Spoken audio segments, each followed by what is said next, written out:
Please subscribe our channel Quest India and press bell icon for all notification.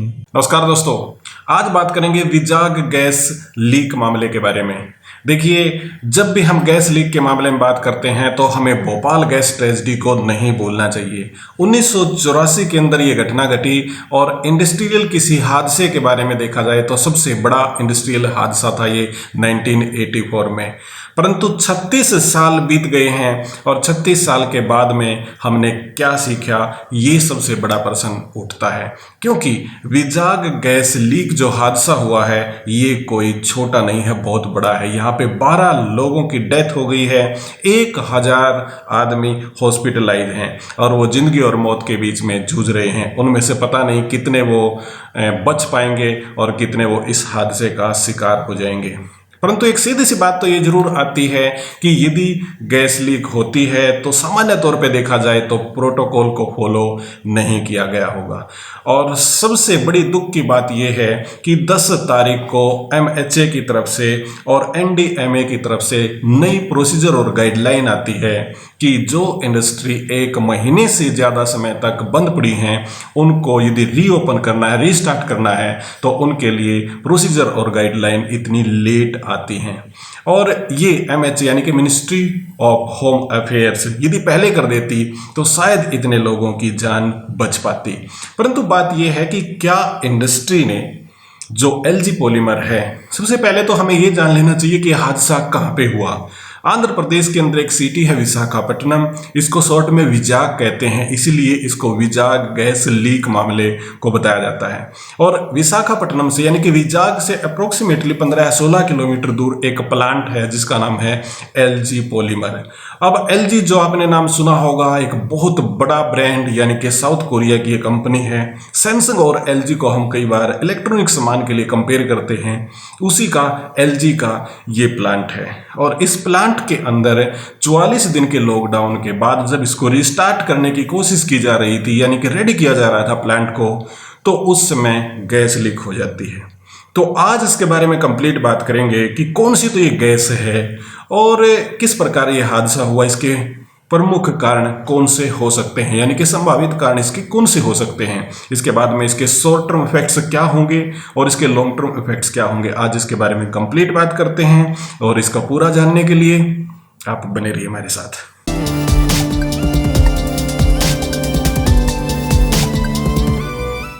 एक बार फिर से आपका स्वागत है। सबसे पहले हम बात करते हैं कि किस प्रकार की गैस है और ये किस काम में आती है। देखिए, स्टायरीन मोनोमर ये गैस है जो लीक हुई।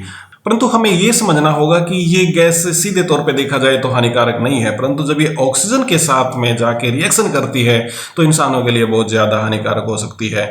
और इंसानों के लिए ही नहीं, आप इसको प्लांट और एनिमल्स के तौर पे भी देखेंगे तो बहुत ज़्यादा ये हानिकारक है। परंतु ये स्टायरीन मोनोमर गैस किस लिए यूज होती है, इसके बारे में बात करें तो सबसे पहले तो आपको ये जान लेना होगा कि ये लिक्विड फॉर्म के अंदर स्टोर की जाती है और इसका जो टेम्परेचर है वो आर्टिफिशियल तरीके से मेंटेन किया जाता है। 20 डिग्री सेल्सियस टेम्परेचर पे इसको स्टोर किया जाता है। और ये बताया जाता है, न्यूज के माध्यम से देखा जाए, जो LG पॉलीमर प्लांट था उसके अंदर 2400 टन का एक टैंक था जिसके अंदर ये गैस स्टोर थी। उसमें से अप्रोक्सीमेटली 1800 टन गैस भरी हुई थी और 20 डिग्री टेम्परेचर पे इसे लिक्विफाइड फॉर्म में रखा गया था। परंतु पता नहीं क्या हुआ जिसके कारण से लीक हो गई। इसके संभावित कारण के बारे में तो बात करेंगे ही, परंतु सबसे पहले बात ये कर लेते हैं कि ये गैस किस काम में आती है। प्रमुख तौर से देखा जाए तो चाहे आपका रेफ्रिजरेटर हो या आपका एयर कंडीशन हो, वॉशिंग मशीन हो, माइक्रोवेव ओवन हो, इस प्रकार की जो चीज़ें होती हैं ना, जो प्लास्टिक मटेरियल होता है वो इसी स्टायरीन मोनोमर गैस के द्वारा तैयार किया जाता है। इसके बाद में डिस्पोजल आपके ग्लास हैं जिनके अंदर आप कॉफ़ी पीते हैं, कोल्ड ड्रिंक्स पीते हैं वगैरह वगैरह, ये सब भी इसी से तैयार किए जाते हैं। यानी कि जो पॉलीमर टाइप का प्लास्टिक है वो सारा का सारा इसी स्टायरीन मोनोमर गैस से तैयार किया जाता है। तो इस हिसाब से देखा जाए तो ये गैस बहुत इंपॉर्टेंट है। और आपको ये भी समझ में आ गया होगा कि एक इलेक्ट्रॉनिक कंपनी किस प्रकार से इस केमिकल इंडस्ट्री के अंदर घुसी हुई थी, क्योंकि उनको बहुत सारी जरूरत पड़ती है पॉलीमर प्लास्टिक की।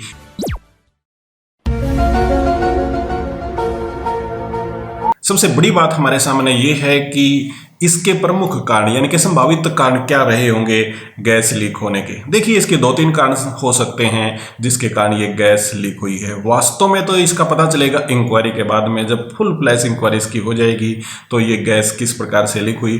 परंतु संभावित कारण में सबसे पहले तो ये हो सकता है कि 44 डेज तक इंडिया के अंदर लॉकडाउन था और इंडस्ट्री एकदम से बंद करनी पड़ी, और जब इंडस्ट्री एकदम से बंद करनी पड़ी तो हो सकता है जो गैस थी उसका जो टेम्परेचर मेंटेन करना था 20 डिग्री सेल्सियस वो प्रॉपर तरीके से मेंटेन ना किया गया हो, या फिर जिनको ने देखरेख करनी थी, जिस स्टाफ ने उसकी देखरेख करनी थी, जिस सेंसर के माध्यम से उसको मेंटेन करना था, उसी टेम्परेचर पे शायद उसमें शॉर्टेज हो और वो प्रॉपर तरीके से 20 डिग्री सेल्सियस पे स्टोर ना की गई हो।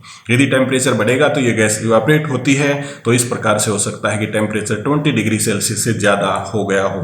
क्योंकि इंडिया के अंदर देखा जाए तो नॉर्मली 20 डिग्री सेल्सियस से ज़्यादा ही टेम्परेचर भारत के अंदर रहता है, तो हो सकता है वहाँ पे प्रॉपर तरीके से मशीनों ने काम नहीं किया हो। ये भी हो सकता है सेंसर ने काम नहीं किया हो, ये भी हो सकता है कि लेबर ने प्रॉपर तरीके से काम वहाँ पे नहीं किया हो। अब दूसरे संभावित कारण पे यदि लेके चलें तो वो हो सकता है प्रॉपर तरीके से प्रोटोकॉल को फॉलो ना किया गया हो। क्योंकि देखिए इतने लंबे समय तक जब कोई भी प्लांट बंद होता है तो उसको रीओपन करने के लिए एक प्रोटोकॉल होता है। हालांकि ये जरूर है कि MHA के द्वारा, मिनिस्ट्री ऑफ होम अफेयर्स के द्वारा 10 तारीख को बंद प्लांट्स के बारे में रीओपन करने की प्रोसीजर और गाइडलाइन बाद में रिलीज की गई हैं, परंतु उससे पहले भी एक प्रोटोकॉल होता है। जैसे बार बार ये बात आ रही है कि NGT ने जुर्माना लगा दिया प्लांट के ऊपर क्योंकि LG पॉलीमर ने इन्वायरमेंटल क्लियरेंस ली ही नहीं थी, और ये भी बताया जा रहा है कि 2007 से लेकर 2017 के बीच में इसे इन्वायरमेंटल क्लियरेंस भी नहीं ली गई, और अब भी एक साल 2018 और 19 में क्लियरेंस इसके पास थी और 2020 में इन्वायरमेंटल क्लियरेंस नहीं थी। तो ये भी एक बहुत बड़ा फैक्टर हो सकता है कि उन्होंने सेफ्टी जो मेजर है या प्रोटोकॉल है उसको प्रॉपर तरीके से फॉलो नहीं किया हो, जिसके कारण ये बड़ा हादसा यहाँ पे हो गया हो। यदि इसे फर्दर बात करें और NDMA यानी कि नेशनल डिजास्टर मैनेजमेंट अफेयर्स या अथॉरिटी की बात करें तो इस प्रकार के इंडस्ट्रियल जो हादसे हैं यानी कि स्टायरीन मोनोमर गैस के बारे में यदि बात की जाए तो ये कुछ ना कुछ हादसे दुनिया भर के अंदर होते रहते हैं, स्टडी दिखाती है। परंतु ये बात भी है कि जब ये प्लांट लगा था और आज के दिन तक बहुत सारी पॉपुलेशन यहाँ पे सेट हो गई, तो बहुत सारी बस्तियाँ यहाँ इसके फैक्ट्री के नज़दीक बन गई, और जब ये गैस लीक हुई तो उस समय पे ज़्यादा लोग इसके कांटेक्ट में आ गए और वो प्रभावित हो गए। परंतु ये भी बात यहाँ पे समझनी होगी कि 1800 टन गैस स्टोर थी इस टैंक के अंदर, और यदि प्लांट की मानी जाए तो ऐसा माना जाता है कि अप्रोक्सीमेटली 50 से 60% गैस इवापोरेट हो गई, यानी कि 900 या 1000 टन गैस इवापोरेट हो गई, जो बहुत ज़्यादा गैस लीकेज का मामला है। तो एक हादसे का कारण ये भी हो सकता है कि टैंक के अंदर जितनी कैपेसिटी होती है यानी कि 2400 टन का यदि टैंक था तो उसके अंदर 60% तक गैस भरी होनी चाहिए एक प्रोटोकॉल के हिसाब से देखा जाए। तो इसके बारे में मुझे कंप्लीट जानकारी नहीं है, परंतु न्यूज़ के माध्यम से यदि मैं आपको बताऊं तो 60% तक गैस उसके अंदर भरी हुई होनी चाहिए। और यदि ये माना जाता है कि 2400 टन का टैंक था, 1800 टन उसके अंदर गैस भरी हुई थी, तो यह 75% हो जाती है। तो ये एक हिसाब से ज़्यादा गैस उसके अंदर थी, और ज़्यादा गैस होने का मतलब है कि टेम्परेचर के अंदर किसी प्रकार का यदि बदलाव आ जाता है तो गैस लीक होने की संभावना ज्यादा बनी रहती है। तो ये तो थे 2-3 कारण जो मुझे लगता है कि ये गैस जो लीक हुई है इसके संभावित कारण थे।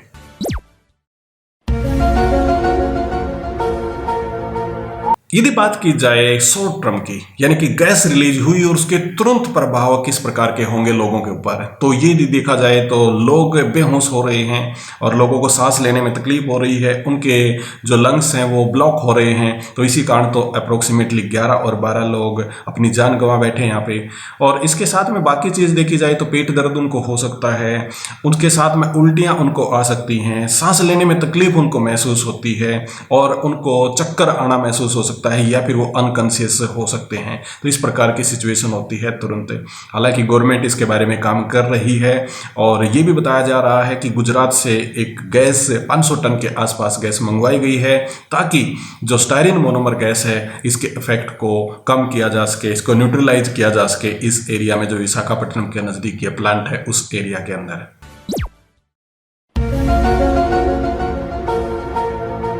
लॉन्ग टर्म इफेक्ट्स की यदि बात की जाए तो वो ज़्यादा खतरनाक हैं। ऐसा माना जाता है कि इस गैस के कॉन्टेक्ट में आने के बाद स्किन कैंसर आपको हो सकती है, उसके साथ में ब्लड कैंसर आपको हो सकती है, किडनी खराब आपके हो सकते हैं, लंग्स की प्रॉब्लम आपको हो सकती है, इसके साथ में आपका लीवर खराब हो सकता है। तो इस प्रकार की संभावित बीमारी इसके अंदर होने की पूरी संभावना है।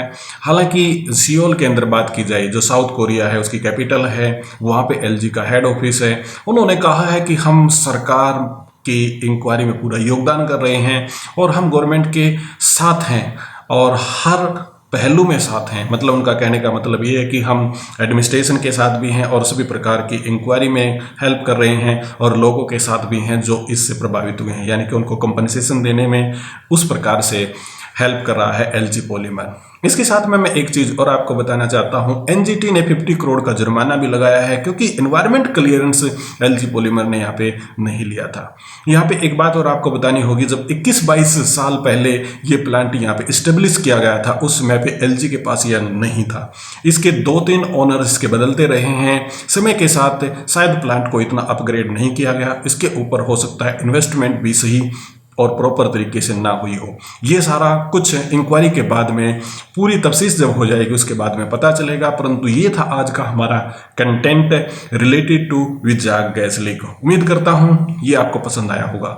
और इसके साथ में छोटी छोटी और भी घटनाएं हुई हैं, जैसे बात की जाए कर्नाटक के अंदर, बात की जाए तमिलनाडु के अंदर, तो हमें इनको सही मायने में देखना होगा और एमएचए के द्वारा जो गाइडलाइन प्रोवाइड की गई है सभी इंडस्ट्री को उसको फॉलो करना होगा, तभी हम इस प्रकार के हादसे से बच सकते हैं। तो ये तो था आज का कंटेंट। उम्मीद करता हूं आपको ये पसंद आया होगा। हमारे वीडियो को शेयर कीजिएगा, लाइक कीजिएगा। हाँ, हमें फेसबुक और इंस्टाग्राम पे फॉलो कीजिएगा, हमारे चैनल को सब्सक्राइब जरूर कीजिएगा। बहुत बहुत आपका धन्यवाद।